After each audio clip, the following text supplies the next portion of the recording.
Family planning wasn't planning for an unprecedented shortage of oral contraceptives, but it's now faced with supplies of 4 brands running out in the next few weeks. And it's warning women to find an alternative. About 25,000 women take the 4 contraceptive pills affected.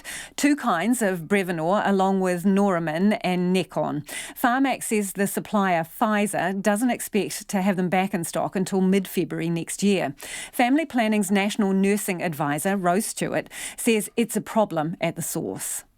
The supply issue is caused by manufacturing issues, so the country's unable to get supply from the manufacturers. But from our perspective, pills weren't available and then they were suddenly available. This one's a bit bigger because it's the alternative contraceptive pills. We usually start people on a sort of a certain one, and these people taking these other pills, it's often because they hadn't been happy with the other one.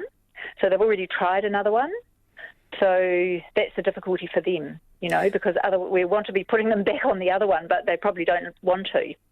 Yeah. Right. So in this case, This is the preferred pill for a number of people who have tried a contraceptive pill and for some reason it has not been the right one for them.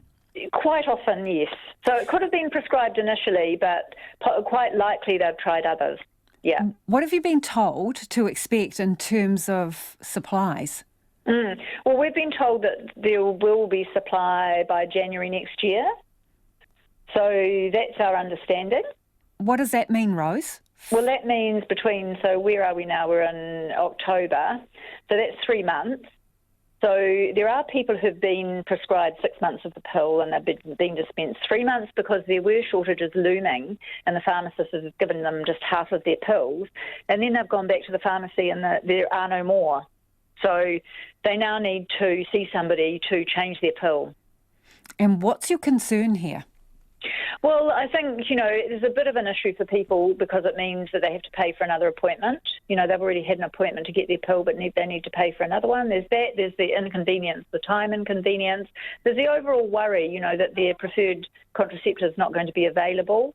And they will be, when we see them, that we can provide other things, other options or different pills. There are other pills they could use which are not funded. So for people who've got more money, they've got more options than people, as is always the case, than people who have less money. So if funds are not an issue, you've got more choices. So these contraceptive pills are subsidised ones? They're all subsidised. We always prescribe subsidised contraception as much as possible. So the proportion of people that are using unsubsidised ones is quite small. So the reality is some of the people taking this pill, it's going to cost them more.